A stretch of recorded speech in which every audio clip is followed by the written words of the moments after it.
ഒരു vegetarian കട്ട്ലറ്റിൻ്റെ recipe ആയിട്ടാണ് വന്നിട്ടുള്ളത്. അതായത് സോയ ചങ്ക്സ് വെച്ചിട്ടാണ് ഈ ഒരു കട്ട്ലറ്റ് റെഡിയാക്കി എടുത്തിട്ടുള്ളത്. സോയ ചങ്ക്സ് ഇഷ്ടപ്പെടുന്ന എല്ലാവർക്കും ഈ ഒരു റെസിപ്പി ഇഷ്ടമാവും. അപ്പോൾ എങ്ങനെയാണ് ഇത് റെഡിയാക്കി എടുക്കുന്നത് നമുക്ക് നോക്കാം. അപ്പോൾ ഞാനിതിലേക്ക് സവാള വഴറ്റുന്ന വീഡിയോ ഒന്നും ഇതിൽ ഉൾപ്പെടുത്തിയിട്ടില്ല.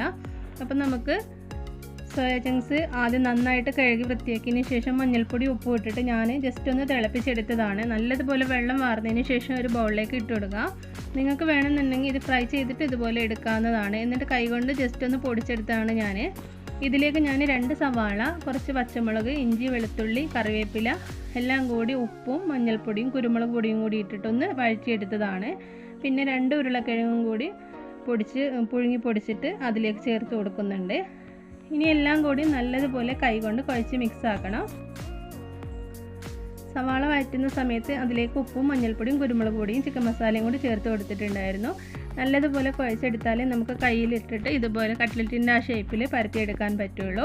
എന്നിട്ട് ഓരോ ഉരുളകളാക്കി എടുത്തിട്ട് നമ്മുടെ കൈവെള്ളയിലിട്ടിട്ട് ഇതുപോലെ ഒന്ന് പരത്തിയെടുക്കാം. കയ്യിൽ കുറച്ച് എണ്ണയിലും തടവിയാൽ മതി. അപ്പോൾ പെട്ടെന്ന് തന്നെ നമുക്ക് പരത്തിയെടുക്കാൻ ഈസി ആയിട്ട് കിട്ടും. എല്ലാം ഞാൻ ഇതുപോലെ പരത്തിയെടുത്ത് ഒരു പാത്രത്തിലേക്ക് മാറ്റിയിട്ടുണ്ട്.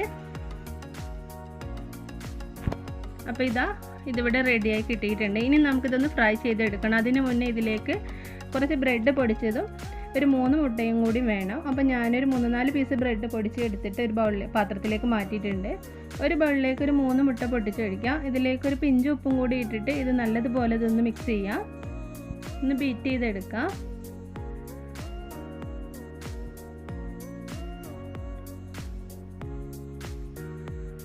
ബീറ്റ് ചെയ്തെടുത്തതിന് ശേഷം നമ്മുടെ കട്ട്ലറ്റ് മുട്ടയുടെ അതിൽ മുക്കിയതിന് ശേഷം ബ്രെഡ് പൊടിയിൽ നല്ലതുപോലെ ഒന്ന് പൊതിഞ്ഞെടുക്കാം.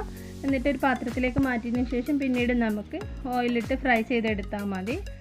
ആദ്യം ഇതുപോലെ എല്ലാം നമുക്ക് മുട്ടയുടെ കൂട്ടിൽ മുക്കിയതിന് ശേഷം ബ്രെഡ് പൊടിയിൽ നല്ലതുപോലെ ഒന്ന് പൊതിഞ്ഞെടുത്തിട്ട് ഒരു പാത്രത്തിലേക്ക് മാറ്റിയാൽ പിന്നെ നമുക്ക് ആ കൈകൊണ്ട് തന്നെ നമ്മൾ പിന്നെ അത് ചെയ്യേണ്ടി വരില്ല. എല്ലാം ഇതുപോലെ നമുക്ക് ഒരു പാത്രത്തിലേക്ക് മാറ്റിയതിന് ശേഷം പിന്നെ നമുക്ക് ഫ്രൈ ചെയ്തെടുക്കാവുന്നതേ ഉള്ളൂ. അപ്പോൾ ഓയിൽ നന്നായിട്ട് ചൂടായിട്ടുണ്ട്. അതിലേക്ക് ഈ 2 ഇട്ട് കൊടുത്തിട്ട് ഞാനൊന്ന് ഫ്രൈ ചെയ്തെടുക്കുന്നുണ്ട്. എല്ലാം കൂടി ഒന്നിച്ച് ഇട്ട് കൊടുക്കണ്ട.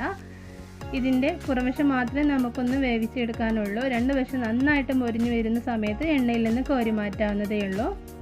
നമ്മുടെ ഉള്ളിലുള്ള ഈ കട്ട്ലറ്റിൻ്റെ ഉള്ളിലുള്ള ഫില്ലിങ്സൊക്കെ ഓൾറെഡി കുക്ക്ഡ് ആണ്.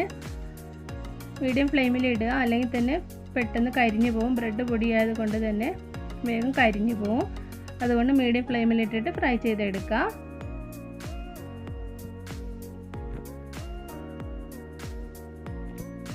അപ്പോൾ എല്ലാം ഞാൻ ഇതുപോലെ ഫ്രൈ ചെയ്തെടുത്തിട്ട് ഒരു പാത്രത്തിലേക്ക് മാറ്റിയിട്ടുണ്ട്. നല്ല ടേസ്റ്റി ആയിട്ടുള്ള ഒരു കട്ട്ലറ്റ് തന്നെയാണ് ഇത്. നിങ്ങളിത് ട്രൈ ചെയ്ത് നോക്കുക, അപ്പോഴേ നിങ്ങൾക്ക് അറിയാൻ പറ്റുള്ളൂ. കുട്ടികൾക്കൊക്കെ കട്ട്ലറ്റ് ഒരുപാട് ഇഷ്ടമാണല്ലോ. അപ്പോൾ ഇങ്ങനെ ഉണ്ടാക്കി കൊടുത്തിട്ടുണ്ടെങ്കിൽ അവർക്ക് സോയ ചങ്ക്സ് ഇഷ്ടപ്പെടുന്നത് കൊണ്ട് ഇതും ഇഷ്ടപ്പെടാതിരിക്കില്ല. അപ്പോൾ ഇന്നത്തെ ഈ വീഡിയോ നിങ്ങൾക്ക് ഇഷ്ടമായിട്ടുണ്ടെങ്കിൽ നിങ്ങളുടെ അഭിപ്രായങ്ങൾ അറിയിക്കുക. നിങ്ങളിത് ട്രൈ ചെയ്തിട്ടുണ്ടെങ്കിൽ അത് നിങ്ങളെ അറിയിക്കുക. ഇനിയും ഇതുപോലത്തെ സിമ്പിൾ ഈസി റെസിപ്പിയുമായിട്ട് ഞാൻ വീണ്ടും വരുന്നതാണ്. അതുവരേക്കും thank you. Bye from Shanus, Wayanad.